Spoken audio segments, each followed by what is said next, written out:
کیا ہے، جو مخالفت کی ہے، وہ اسی معنوں میں کی ہے، ربوبیت کے معنوں میں کی ہے، کسی نے خالقیت کے معنوں میں نہیں کی ہے۔ یہ نہیں تھا کہ فرعون کہتا تھا کہ ہم تمہارے خالق ہیں، یہ نہیں کہتا تھا نمرود کہ ہم خالق ہیں، بلکہ وہ کہتا تھا کہ ہم تمہارے رب ہیں۔ نمرود بھی یہی کہتا تھا اور فرعون بھی یہی کہتا تھا کہ ہم تمہارے رب ہیں۔ اس کا سوچنا یہ تھا کہ یہ جو ملک جس میں یہ لوگ رہ رہے ہیں تو وہ ملک کی مالکیت ہماری ہے، اور اس میں جو جو چیزیں پیدا ہو رہی ہیں چونکہ ہمارے ملک میں رہ کر کے ان کی نشو و نما ہو رہی ہے، ہم کر رہے ہیں، تو قانون بنانے کا اختیار میرا ہے، اور ہم جس قانون پر ان کو چلائیں۔ اگر ہم کہتے ہیں کہ جو قبطی ہیں ان کے تم کو زیر سایہ رہنا ہوگا، وہ تم پر ظلم کریں گے تو تم کو برداشت کرنا ہوگا۔ جناب موسیٰ کی قوم بنی اسرائیل تھی، اور جو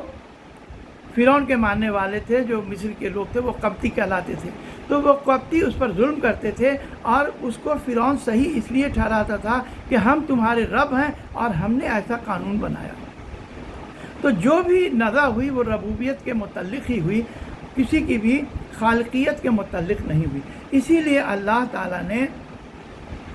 روز الست، یعنی اس دن جب اللہ نے سب لوگوں سے عہد لیا کہ کیا میں تمہارا رب نہیں ہوں، تو اللہ نے ربوبیت کا عہد لیا، کمٹمنٹ لیا، وعدہ لیا، ایک طرح کا وعدہ یا عہد لیا ان لوگوں سے، کووننٹ لیا کہ تم اس بات کا قیامت میں تم سب ذمہ دار ٹھہرائے جاؤ گے اگر تم اس ربوبیت کے خلاف جاؤ گے۔ رب کا معنی مالکیت اس وقت ہم لیتے ہیں جب کہتے ہیں کہ اس کے ساتھ کچھ اضافی چیز جوڑتے ہیں، جیسے رب البیت، رب الابل، لیکن اگر صرف رب کا ہم لفظ استعمال کرتے ہیں، یعنی مطلق لفظ، ایبسولیوٹ اس کا معنی ہوا، تو اس میں صرف خدا کی ذات ہی معنی میں آتا ہے کہ ایبسولیوٹ جو قدرت رکھتا ہے وہ رب ہے ہمارا، اور رب کو ہی قانون بنانے کا اختیار ہے، اور اس قانون پر ہم سب کو چلیں گے، اس لیے کہ وہی قانون جو ہوگا وہ قانون عدل ہوگا، اور اس میں تمام انسانوں کے مساوات کا خیال رکھا جائے گا۔ اس لیے اللہ تعالیٰ نے کہا کہ جب ہم تمہارے خالق ہیں، ہم تمہارے رب ہیں، ہم تمہاری تربیت اور ہدایت کے ذمہ دار ہیں، ہم تمہاری پرورش کرتے ہیں، تو ہدایت کے لیے ضروری یہ ہے،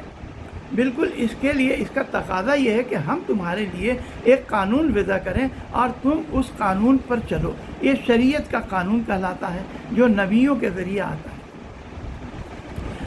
اسی لیے اللہ تعالیٰ نے کہا کہ دیکھو ہم تمہارے رب ہیں، اور اسی رب کا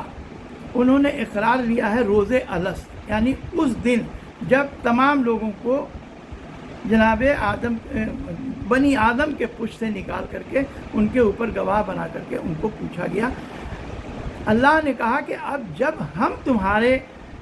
تربیت کے ذمہ دار ہیں، ہم تمہارے رزق کے ذمہ دار ہیں، ہم نے تم کو پیدا کیا ہے، تو میرے علاوہ اور کوئی الہ نہیں ہو سکتا ہے۔ الہ کا معنی یہ ہوتا ہے کہ جس کی ہم عبادت کرتے ہیں اسے ہم الہ کہتے ہیں۔ اگر ہم نے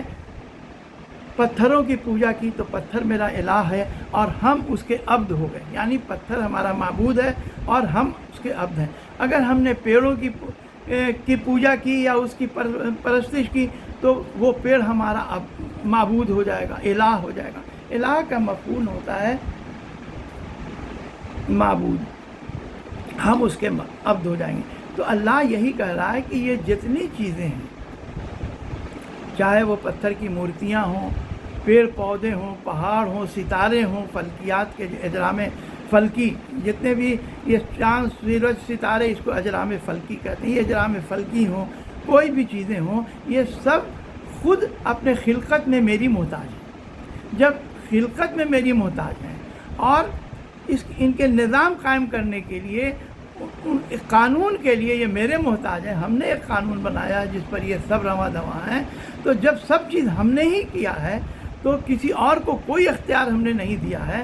تو عبادت کے لائق عبادت سوائے میرے اور کوئی نہیں ہو سکتا ہے۔ اگر تم کسی اور کی عبادت کرتے ہو تو وہ باطل ہے. اس لیے اللہ نے کہا کہ سب سے پہلے رسول کریم نے یہی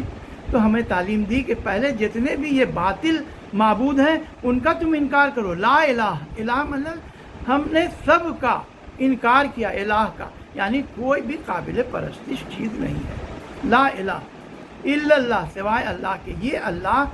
اللہ تعالیٰ کا مخصوص نام ہے. اللہ کا مخصوص نام ہے، اس کو ہم کہتے ہیں اللہ.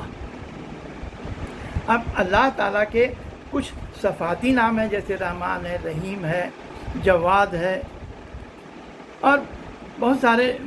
مہیمن ہے، اور کئی ایک نام ہے صفات. 99 اسماء حسنہ قرآن کریم میں بیان کیے گئے ہیں. اس کے علاوہ بھی بہت سارے نام ہیں، لیکن اللہ اس کا مخصوص نام ہے. جب ہم اللہ کہتے ہیں اس کا مطلب ہے کہ سارے صفات کے ساتھ ہم اس کی شخصیت کو سمجھ رہے ہیں. لیکن رحمان یا رحیم اس کے صرف ایک پہلو کی وضاحت کرتے ہیں، جبکہ اللہ اس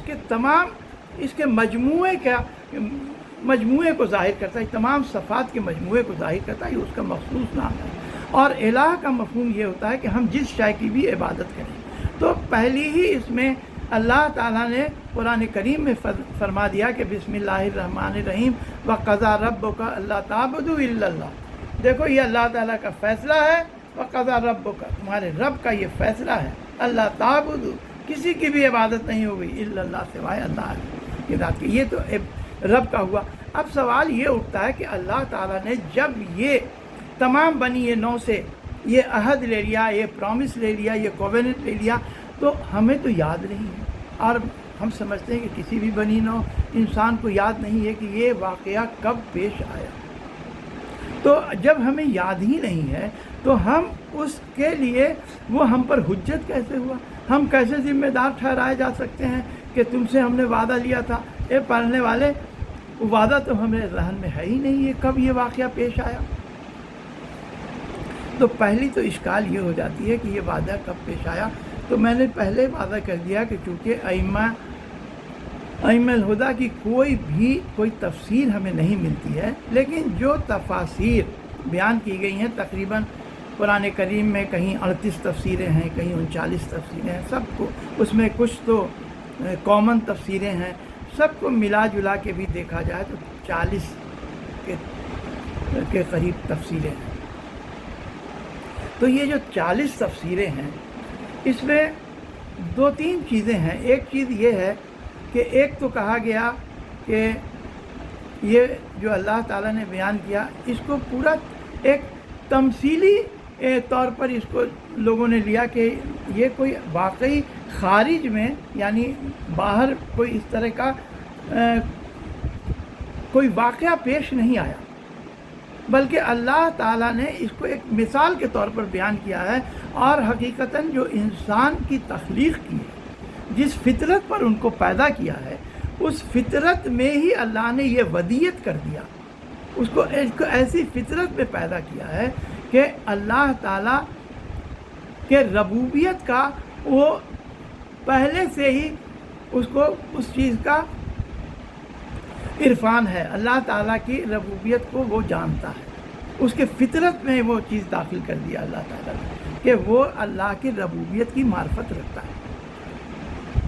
جیسے مثال کے طور پر آیت اللہ مرتضیٰ عسکری صاحب نے جو اس کی تفسیر بیان کی، وہ کہتے ہیں کہ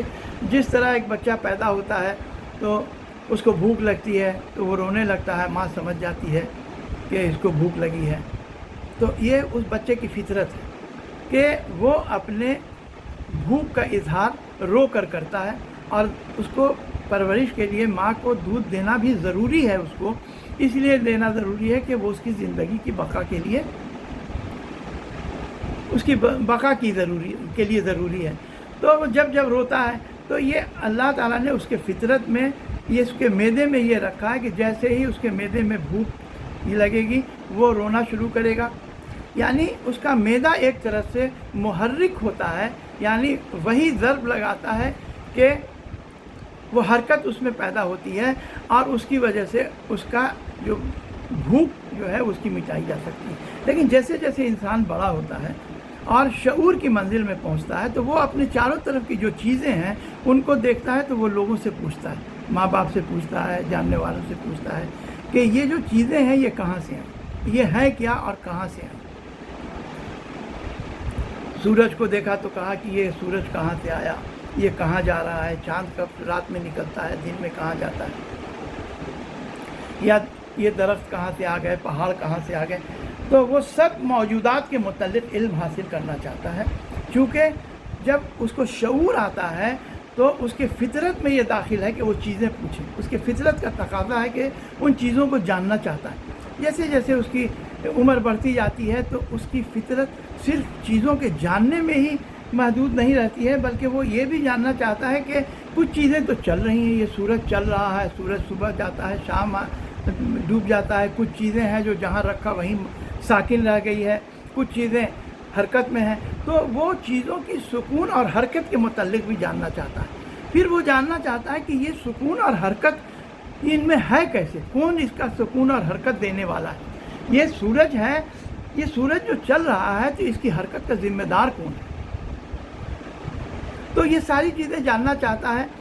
تو اس طرح سے وہ جیسے جیسے بڑا ہوتا ہے وہ اس پوری کائنات کے نظام کو سمجھنا چاہتا ہے کہ یہ جو اس کا نظام ہے، اس نظام کو بنایا کس نے، کس نے اس کو بنایا ہے۔ صرف خلق ہی نہیں کیا ہے، پیدا ہی نہیں کیا ہے، بلکہ اس پورے ایک سسٹم اللہ اس نے بنایا ہے۔ اور تب وہ سمجھتا ہے کہ یہ جو سسٹم بنا ہوا ہے، یہ سسٹم اتنا دقیق ہے، اتنا ڈیلیکیٹ ہے اور اتنا انسانوں کے سمجھ کے باہر ہے کہ یہ ایک انسانی کارنامہ ہو ہی نہیں سکتا ہے۔ یہ انسان کے فوق کوئی ایسی ہستی ہے جس نے اس پورے سسٹم کو پیدا کیا ہے اور اس چیزوں کو بھی پیدا کیا ہے اور ان چیزوں کو کے حرکت اور سکون کا بھی ذمہ دار ہے، اور اس پورے کائنات کے اس سسٹم کو اس نے قائم کیا ہے اور اس کو ابھی تک وہ موجود ہے۔ اگر وہ دیکھتا ہے کہ اگر اس سسٹم میں ذرا بھی اگر رتی برابر بھی کمی یا بیشی آ جاتی ہے تو یہ سسٹم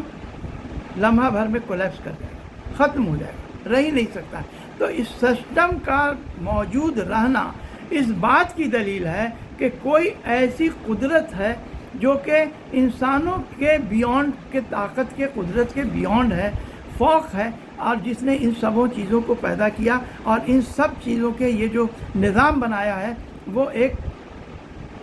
ایسی چیزیں ہیں جو کہ انسان کے بیونڈ ہیں، ایک ایسی ہستی ہے جو کہ میرے سمجھ کے بھی پرے ہے، اور اس طرح سے وہ خدا کی معرفت حاصل کرتا ہے۔ یعنی کہ جیسے بچے کے لیے غذا حاصل کرنے کے لیے محرک اس کا معدہ ہے، اور صحیح اللہ تعالیٰ کی معرفت حاصل کرنے کے لیے اس کا محرک یا اس کا جو اسٹیمولس آتا ہے، جو ضرب آتی ہے، وہ اس کا عقل اور شعور ہے اور سوچنے اور سمجھنے کی صلاحیت ہے۔ یہ صرف انسانی عقل ایسی ہے، یہاں تک کہ فرشتوں کی بھی عقل اس طرح کی نہیں ہے۔ اس کی تفصیل الگ انشاءاللہ کبھی بیان کریں گے کہ جو انسان جو چیز جانتا ہے اور اس پر غور و فکر کر کے وہ وہاں تک پہنچ جاتا ہے جو چیزیں اس کو معلوم نہیں ہے، جس کو کہتے ہیں کہ معلوم سے مجہول تک پہنچنے کی صلاحیت، یہ صرف انسان ہی ذہن کا تقاضا ہے۔ انسان خود دو چیزوں کا مجموعہ ہے، ایک اس کا مادی جسم ہے اور دوسرا اس کی روح ہے، اور یہ دونوں چیزیں مل کر کے اس کے شخصیت کی تشکیل کرتی ہیں۔ یہ جو اس کا مادی جسم ہے وہ ایک وسیلہ ہے۔ اب اس کی تفصیل کا ابھی اس عنوان سے کوئی مطابقت نہیں ہے۔ دوسری چیز یہ آتی ہے کہ کچھ لوگوں نے جو تفسیر بیان کیا، خاص کر کے یہ علامہ مودودی صاحب نے، انہوں نے بھی بہت اچھی تفسیر ایک بیان کی۔ وہ کہتے ہیں کہ وہ بھی اس سے بہت الگ نہیں ہے، لیکن کچھ انہوں نے کہا کہ اللہ تعالیٰ نے جب یہ وعدہ لیا انسانوں سے، یہ کوونٹ ہو گیا، پرومس ہو گیا، کمٹمنٹ ہو گیا، تو اللہ تعالیٰ نے اس کو شعوری کانشس میں، یعنی انسان کے شعور میں نہیں رہنے دیا۔ اگر انسان کے شعور میں یہ بات رہ جاتی، شعور میں کہ ہاں ہمیں معرفت ہے، وہ ہمارا رب ہے، تو پھر جو اللہ نے کہا ہے کہ ہم تمہاری آزمائش کریں گے، کہ ہم تمہاری طرح طرح سے آزمائش کریں گے، اور جو اس آزمائش میں وہ پورا اترے گا اس کے لیے نجات کے ضامن ہے۔ تو یہ جو آزمائش کا محل ہے، اگر اس کے ذہن میں، انسان کے، اس کے شعور میں اگر یہ چیز رہ جاتی تو پھر امتحان کا کوئی فائدہ نہیں تھا۔ جو اس کی جو تفسیر جو بیان کی گئی ہے وہ یہ ہے کہ اللہ تعالیٰ نے جو روز الست تمام بنی آدم کے پشت سے ان کی ذریت کو نکالا، انہیں شعور بخشا اور انہیں ایک شکل بخشی، ایک صورت بخشی، اور خود ان کو سامنے رکھ کر کے کہا کہ کیا میں تمہارا رب نہیں ہوں؟ اور سب نے کہا کہ ہاں۔ تو کچھ لوگ نے جو کہا کہ یہ تمثیلی ہے اور انسان کے فطرت میں اس کو اللہ نے ودیت کر دیا، انکارپوریٹ کر دیا ہے، اور یہ ایک تمثیلی ہے۔ ایسا ممکن نہیں ہے کہ خارج میں اس طرح کا کوئی واقعہ ظہور پذیر ہو، اس لیے کہ پورا قیامت تک جتنے انسان آئیں گے سب کی پوری ضروریت کو ایک وقت جمع کر کے اللہ اس طرح کا عہد لے لے، یہ بڑی بعید بات لگتی ہے، بڑی ناممکن سی بات لگتی ہے۔ لیکن جو علماء کہتے ہیں کہ اس میں کوئی بعید بات نہیں لگتی ہے۔ اگر یہ بات بعید ہے، یہ ناممکن لگتا ہے، تو انسانوں کا آفرینش سے، روز آفرینش سے، یعنی ایک دم شروع سے جب سے پیدا ہو رہے ہیں، جناب آدم کی جب خلقت ہوئی اس وقت سے، یعنی روز آفرینش سے قیامت تک انسانوں کا تدریجی طور پر پیدا ہونا، تو یہ بھی ناممکن اور بعید ہونی چاہیے۔ یا قیامت کے دن تمام انسانوں کا محشر میں جمع ہونا، یہ بھی بعید ہونا چاہیے۔ اللہ کی قدرت، جب انسانوں کو قیامت میں محشر میں جمع کرنے کی قدرت ہے، اللہ تدریجی طور پر ان کو پیدا کر سکتا ہے روز آفرینش سے قیامت تک کے لیے، تو اللہ تعالیٰ روز الست سب ذریت کو جمع کر کے، اس کو شعور بخش کر کے اور اس کو صورتیں بخش کر کے، کیوں نہیں اس سے یہ اقرار لے سکتا ہے؟ تو یہ بھی ناممکن بات نہیں ہے۔ اور جس طرح سے یہ واقعہ قرآن کریم میں بیان کیا گیا ہے یا کچھ تفسیروں میں بیان کیا گیا ہے کہ نہیں، یہ واقعہ واقعی خارج میں پیش آیا، یہ باہر میں پیش آیا، ایسا نہیں ہے کہ یہ ایک تمثیلی واقعہ ہے، صرف مثال کے طور پر اس کو کہا گیا ہے، نہیں، یہ واقعہ پیش آیا ہے۔ تب کہا گیا کہ کیوں پھر شعور میں ہمارے نہیں ہے؟ تو کہا گیا کہ شعور میں اس لیے نہیں ہے کہ اگر انسانی شعور میں یہ بات رہ جاتی تو پھر امتحان کا، آزمائش کا محل نہیں رہ جاتا۔ تو اللہ تعالیٰ نے انسانوں کو پیدا کیا تو اس چیز کو تحت شعور اور انسان کے ضمیر میں تو باقی رکھا ہے، یعنی انسان کا جو انٹیوشن ہے، جو کہا جائے ایک طرح سے الہام ہے یا اس کا تحت شعور ہے، سب کانشس ہے، اس میں اس واقعے کو محفوظ رکھا ہے۔ اور ایسے بہت سارے خارج میں، اس کے زندگی میں انسان کے جب بھی وہ شعور کی منزل میں آئے گا اور جب تک کہ وہ اپنے موت کے وقت تک نہیں پہنچ جاتا ہے، ایسے اس کو بہت سارے مواقع ہوں گے، بہت سارے ایسے خارجی محرکات ہوں گے یا داخلی تحریکات ہوگی، اندر سے کچھ تحریکیں ہوں گی یا باہر سے کچھ محرکات ایسے ہوں گے، جب یہ چیزیں اس کے تحت شعور سے، ضمیر سے اس کے شعور میں آ جائیں گی کہ دیکھو یہ تمہارا اللہ تعالیٰ، یہ تمہارا رب ہے اور اس نے اس نظام کو پیدا کیا۔ اب اگر ہم اپنے کچھ ذاتی فائدے کے بنا پر، مادی فائدے کے بنا پر، یا شیطانی بہکاوے میں یا کچھ اور خارجی اثرات کے تحت ان محرکات کو، یعنی یہ جو خارجی تحریکیں ہیں، داخلی محرکات ہیں، ان کو ہم دبا دیں، جو اللہ تعالیٰ نے اس سب کانشس سے کانشس لیول میں لانے کے لیے ان تحریکوں کے اسباب جو پیدا کیے ہیں ہم نے، اس کو اگر ہم دبا دیں تو اس کے قصوروار ہم ہوں گے۔ اور قیامت کے دن اللہ تعالیٰ اس پورے واقعے کو، یہ روز الست، یہ جو عہد الست کہا جاتا ہے، جو عہد لیا گیا اس روز اللہ تعالیٰ نے جو لیا، اس کو اللہ تعالیٰ شعور کے سطح پر لے آئے گا اور وہ تمام مواقع اس کو یاد دلائے گا اس شخص کو کہ دیکھو فلاں فلاں وقت یہ تحریکات تمہاری داخلی تھی، یہ خارجی تحریکات یا محرکات تھے، جب یہ واقعہ تمہارا ان وجہوں سے تمہارے تحت شعور سے شعور میں آیا اور تم نے اپنے نفسانی خواہشات کی وجہ سے اس کو اپنے ذہن میں دبا دیا، تو اس کے قصوروار تم ٹھہرو گے اور اس کے لیے تم مورد سزا ہوگے۔ اس کے اور بھی کچھ اشکال بیان کیے گئے ہیں، لیکن تفصیل جو زیادہ تر یہی ہے، اور اب کہا جاتا ہے کہ یہ تحت شعور میں چلا گیا اور شعور میں آ گیا، تو علماء بیان کرتے ہیں کہ جتنے بھی تہذیب و تمدن کے شعبے ہیں، اخلاقیات کے شعبے ہیں، یعنی جو ہم سیکھتے ہیں، جو شجاعت ہے ہماری، یا اخلاقیات سے کہ کسی کے ساتھ ہم کو خاشع ہونا ہے، یا کچھ کسی کے ساتھ ہم کو سخاوت کرنی ہے، یا تمام شعبے، یہ سارے شعبے جو ہمارے یہاں ہیں، یہ سب کے سب اللہ تعالیٰ نے ہمارے تحت شعور اور ہمارے ضمیر میں رکھے ہیں۔ اور ہم جب اپنی شخصیت کی پرورش کرتے ہیں، جب ہم اپنے شخصیت کو کہ ہم جب اپنے نفس کی پرورش کرتے ہیں، کیسے پرورش کرتے ہیں؟ اللہ تعالیٰ کے بنائے ہوئے قانون کے تحت ہم جب نقص سے کمال کی منزل کی طرف جاتے ہیں، تو یہ ساری چیزیں ان داخلی تحریکات یا خارجی اثرات کی وجہ سے، کچھ اپنے تہذیب تمدن لوگوں کے معاشرت کی وجہ سے، یہ چیزیں ہمارے سب کانشس سے کانشس لیول میں آتی ہیں، اور اس طرح ہم سخی ہو جاتے ہیں، اس طرح ہم شجاع ہو جاتے ہیں۔ یعنی یہ چیزیں کوئی چیزیں نئی پیدا نہیں ہوئی ہیں۔ جب کوئی چیز ہمارے سب کانشس میں نہ ہوگی، ہمارے ضمیر میں نہیں ہوگی، تو بالکل کوئی نئی چیز پیدا انسان میں نہیں ہو سکتی۔ یہ ساری چیزیں ہمارے فطرت میں اور ہمارے سب کانشس یعنی تحت شعور میں موجود ہیں۔ یہ تمام تہذیب و تمدن کے شعبے اور یہ اللہ تعالیٰ کی معرفت یا جو چیزیں ہیں، یہ سب فطرت، جو انسانی فطرت ہے، وہ اس میں وہ سب تحت شعور میں موجود ہیں، اور یہ ہمارے داخلی جو تحریکات ہیں، خارجی محرکات ہیں، یا کچھ اور لوگوں سے معاشرت ہے، یا جو ہمارے پیغمبر یا نبی کرام کی جو تعلیمات ہیں، قرآن کریم جو کتاب اللہ کی طرف سے آئی ہے، یہ سب چیزیں ہمیں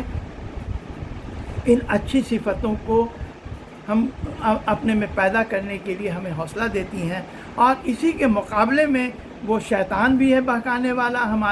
ہمارا نفس امارہ بھی ہے جو ہمیں برائیوں کی طرف لے جاتا ہے۔ اب انہی دو فورسز کے درمیان، دونوں طاقتوں کے درمیان انسان سے یہ تقاضا ہے کہ جو فطرت کا جو قانون ہے اور جو اللہ تعالیٰ کی شریعت کا قانون ہے وہ ایک جیسا ہے، اور تم سے امید یہی ہے کہ تم اسی شریعت کے قانون پر چلو جو کہ تمہارے عین فطرت ہے، تم سے کوئی نئی چیزوں کا تقاضا نہیں کیا جا رہا ہے، اور اس طرح سے تم کامیابی کی منزل میں آ سکتے ہو۔ اس کی اور تفسیر اس کم وقت میں جانے کی گنجائش نہیں ہے، دیکھیے دو چار جملے ابھی ایام عزا چل رہا ہے، اور یہ اب سفر کا مہینہ شروع ہو چکا ہے۔ آج 10 سفر ہو چکی ہے، اور 20 سے کو امام حسین علیہ السلام کا چہلم ہم لوگ مناتے ہیں۔ ایک روایت کے مطابق جب قافلہ مدینے سے رہا ہوا تو وہ کربلا پہنچا تھا، لیکن جو کوفہ سے کربلا کی منزلیں ہیں، کربلا سے کوفہ، اور کوفہ میں ان لوگوں کو ابن زیاد نے ایک مقررہ وقت کے لیے زندان میں رکھا ہے، اور ایک قاصد بھیجا ہے یزید کے پاس کہ ان کے بارے میں کیا فیصلہ ہے۔ قاصد کا جانا اور شام سے لوٹ کر آنا، اور یہ تمام جو اسیران اہل حرم ہیں ان کا شام کو جانا، تو ان تمام اس میں وقت اتنا لگا کہ 20 سفر تک لوٹنا ممکن نہیں ہوتا ہے۔ تو کچھ لوگوں نے یہ بھی کہا کہ 20 سفر کو ہو سکتا ہے رہائی ہوئی ہو۔ کتنے عرصہ یہ لوگ شام کے قید خانے میں رہے، کتنے عرصہ کوفے کے قید خانے میں رہے، ان سب کا تعین کرنا اس لیے مشکل ہے کہ ایک کوئی مستند روایت اس سلسلے کی نہیں ملتی، لیکن جو چیزیں بالکل مستند ہیں وہ ہے کہ یہ سارے واقعات ہوئے ہیں، اور جو مصیبتیں اہل حرم کو اسیری کی برداشت کرنی پڑی ہے، ارباب ادا اگر آپ اس کو سوچیں تو یہی لگے گا کہ کربلا میں مقتل میں قتل ہو جانا شاید آسان تھا، لیکن یہ جو صعوبتیں کربلا سے کوفہ اور کوفہ سے شام جو امام سجاد علیہ السلام نے برداشت کی ہیں، یہ ایک امام وقت کا قلب ہی تھا، ورنہ یہ ایک عام انسان کے لیے ممکن نہیں ہے۔ ایک شخص تھا جس کا نام تھا نعمان بن منذر مدائنی، وہ کہتا ہے کہ جب ہم نے امام سجاد علیہ السلام سے پوچھا کہ مولا آپ کے اسیری میں آپ کو سب سے زیادہ مصیبت کہاں پڑی، تو زیادہ تر علماء بیان کرتے ہیں کہ امام نے کہا کہ الشام الشام الشام، کہ سب سے زیادہ مصیبت ہمیں شام میں پڑی۔ لیکن علامہ محمدی اشتہاری انہوں نے ایک مقتل لکھا ہے مصائب آل محمد کے نام سے، اس میں یہ نعمان بن منذر مدائنی کے حوالے سے کہ اس نے جب پوچھا تو امام نے کہا کہ 7 ایسے مواقع تھے جب ہم پر بہت زیادہ مصائب پڑے۔ انہوں نے کہا کہ یہ جو ستمگر تھے یہ لوگ ہمارے چاروں طرف ان لوگوں نے ہم کو گھیر رکھا تھا، ہم سب کو گھیر رکھا تھا، جس میں ہماری مائیں بہنیں پھوپھیاں جن کے سروں پر چادریں نہیں تھیں، اور یہ لوگ ننگی تلواریں لیے تھے اور نیزے لیے تھے، اور یہ راستہ بھر ہمیں نیزے کی انیاں چبھوتے رہے تھے۔ انہوں نے کہا کہ جو سرہائے شہداء ہیں ان کو ان لوگوں نے اہل حرم کے جو اونٹ ان کے حوض کے قریب رکھا کہ زیادہ سے زیادہ ان لوگوں کو تکلیفیں اور اذیتیں دیں۔ خاص کر امام حسین علیہ السلام اور حضرت عباس علمبردار کے سر کو ان لوگوں نے جناب زینب صلوات اللہ علیہا اور جناب ام کلثوم کے اونٹوں کے سامنے رکھا تاکہ ان کو دیکھ کر کے ان لوگوں کو زیادہ سے زیادہ تکلیف پہنچے۔ انہوں نے کہا کہ یہ لوگ سروں کو وہاں سے نکالتے تھے اور کبھی نیزوں کو بلند کرتے، کبھی زمین میں پٹک دیتے تھے، کبھی گھوڑوں کے سموں کے نیچے لاتے تھے۔ اس طرح سے یہ ہم لوگوں کو راستے بھر اذیت دیتے ہیں۔ انہوں نے امام زین العابدین علیہ السلام نے کہا کہ جب ہم یہ طلوع آفتاب سے غروب آفتاب تک پورے شہروں میں ہمیں گھماتے تھے، اور شام کی عورتیں اور بچے اور مرد چھتوں سے ہم پر پانی اور آگ پھینکا کرتے تھے۔ کہا کہ ہمیں عیسائیوں اور یہودیوں کے محلوں سے گزارا گیا، اور وہاں یہ لوگ کہتے تھے کہ دیکھو یہ وہ لوگ ہیں جن کے باپ دادا نے جنگ بدر، جنگ احد اور خندق میں تمہارے باپ داداؤں کو قتل کیا، دیکھو اب موقع ہے یہ، اور تم جتنا ہو سکے ان سے بدلہ لے لو، اپنا انتقام لے لو۔ وہ لوگ کہتے تھے کہ اوپر سے وہ لوگ پانی پھینکتے تھے اور آگ پھینکتے تھے۔ امام نے کہا کہ ایک بار آگ میرے امامے پر آئی، میرا امامہ جل گیا، اور میں کچھ اس لیے نہ کر سکا کہ میرے دونوں ہاتھ میرے پشت پر بندھے ہوئے تھے، پس گردن بندھے ہوئے تھے، میرا امامہ جل گیا اور میرے سر تک آگ پہنچ گئی جس نے شدید تکلیف ہم کو پہنچائی۔ کہا کہ ان لوگوں نے ہمیں بردہ فروشوں کے محلوں سے گزارا اور وہاں چاہا کہ ہمیں غلاموں اور کنیزوں کی طرف فروخت کر دیں، لیکن اللہ تعالیٰ نے ان کو قدرت نہیں دی، لیکن ہر طرح سے ہمیں ذلیل و خوار کرنے کی کوشش کی۔ آگے شام میں جس زندان میں ہم کو رکھا اس میں چھت نہیں تھی، نہ دن کی دھوپ سے ہمیں امان تھی اور نہ ہمیں رات کی اوس سے امان تھی۔ جس طرح اذیتیں ہم لوگوں کو دی گئی، ایک ہی رسی میں ہم سب کو باندھا گیا، ہمیں مثل قیدی دہلم ہم کو کربلا سے کوفہ سے شام کی منزلیں ہماری طے کرائی۔ انا للہ و انا الیہ راجعون، رضا بقضائہ و تسلیما۔